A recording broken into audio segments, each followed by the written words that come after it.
தொழுகைக்காக முதலாக பாங்கு சொன்ன நபித்தோழர் யார்?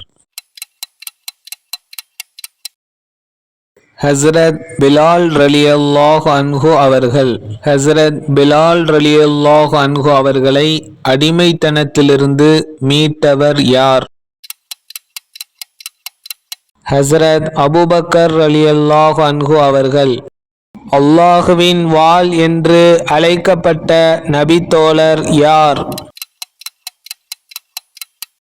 ஹஸ்ரத் ஹாலித் பின் வலீத் ரலியல்லாஹு அன்ஹு அவர்கள். எந்த நபித்தோழரை கஃனிட முழுமையான ஆடை இருக்கவில்லை? ஹஸ்ரத் முஸ்அப் ரலியல்லாஹு அன்ஹு அவர்கள்.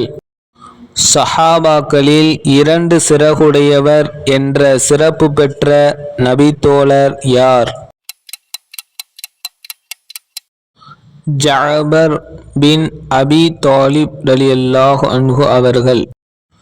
இஸ்லாத்தை ஏற்பதை மஹராக வழங்க சம்மதித்த நபித்தோழர் யார்? ஹஸ்ரத் அபூ தல்ஹா ரலியல்லாஹு அன்ஹு அவர்கள். அல்லாஹுவிற்கு ஒரு சுஜூது கூட செய்யாமல் ஷஹீதான சஹாபி யார்?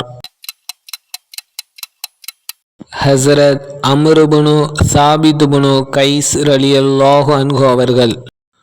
அகல் போரில் அகல் வெட்டும் யோசனையளித்த நபித்தோழர் யார்? ஹஸ்ரத் சல்மான் ஃபாரிசி ரலியல்லாஹு அன்ஹு அவர்கள்.